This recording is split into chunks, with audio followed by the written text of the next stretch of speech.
So my name is Kyle Hallman. I'm a second-year computer engineering student at York University, and today I just want to teach you about a simple topic on how code compiles. So we'll start off with something simple.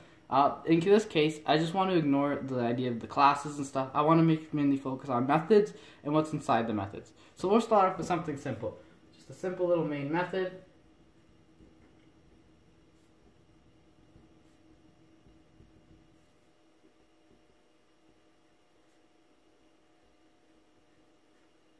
And all this line of code does is just indicate to the compiler that this is going to be the main method. And we'll just write a printout statement that will just print the word hello. Very simple.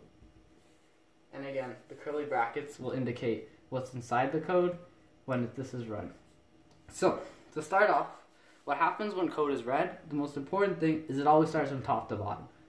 So, it will start off here. And it will recognize this is a main method, this is what's being called first. This is the main thing that is being called when you hit run. So it will read this meaning just indicating that it's going to output something. So this curly bracket again just means that whatever's inside here is what you want being read. This is the code. This is just kind of like a blockage.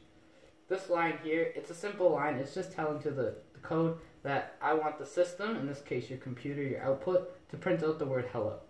And our output would just be the word hello as written there. It's pretty simple. This indicating that it's closed, there's no more, it's gone. So the important thing to take away from this right now is that code is read from top to bottom. Now the next important thing that you're definitely going to be using in your coding career is variables. Variables in code work the same way as they do in math and pretty much anywhere else you would use a variable. So again, we'll just write a simple main method.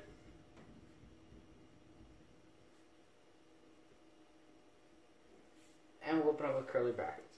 So we'll start off with a really simple variable, an integer recognized as x. Now and we'll set some arbitrary value, maybe 4 is good. So this just means an integer, meaning the variable that's being defined after is going to be an integer, and as you know in math, integers are just whole numbers. Next, maybe we'll make another integer. We'll call this one y, and we'll set the value of y to be 5 is a good value. Again, same thing here, we're just calling it x is equal to 4, y is equal to 5, and they're integers. Next, we'll set one int z, and that's it. We'll just call it z. Next, we'll do a little arithmetic, and we'll call z is equal to x plus y. And then we'll close out the code. So, I didn't really explain this one because it's better to explain when we're talking about the code. So, before I start explaining it, I want to introduce something called the stack and the heap. The stack and the heap are two different memory locations, the stack being a lot smaller than the heap is. The values of them are not really important in this case, it's more just you need to recognize that the stack and the heap are two different memory locations. So what the stack will do is kind of like what is run at the moment. So again, main method, I won't really explain that one, but this is what's called first.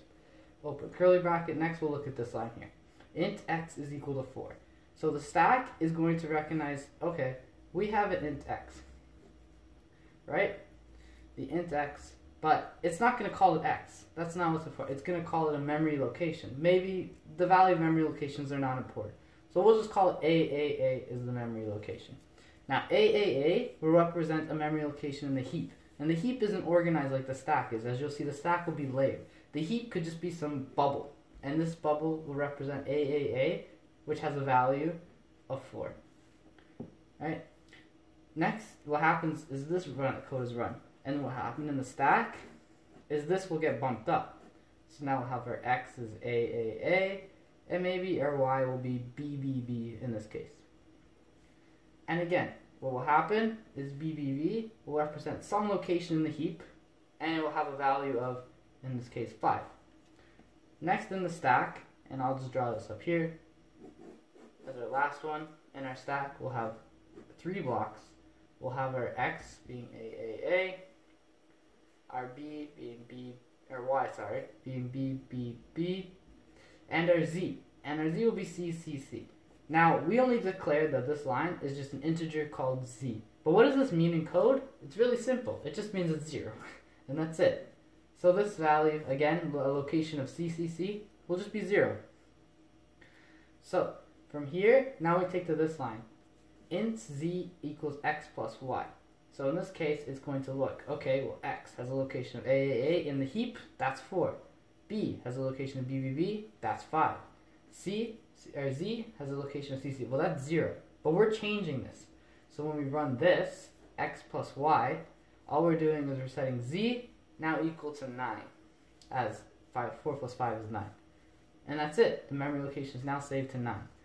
Another important thing that I just want to briefly address on is the garbage collector. It's a really important thing to help minimize the amount of memory you use in your code.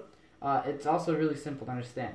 So when this is ended here, what happens to the stack and the heap? These are no longer being used in our pseudocode here that we've created. What will happen is all of it just gets wiped out. It's saved in the heap for a little longer. Eventually the code kind of realizes that, okay, well, we're not using it anymore, so we can get rid of it. Usually it's the stack that goes first, especially since the stack is a lot smaller size than the heap. And that's how the garbage collector works, and that's what saves you a lot of memory in your code. And that's it. I hope you learned something, and thank you for listening.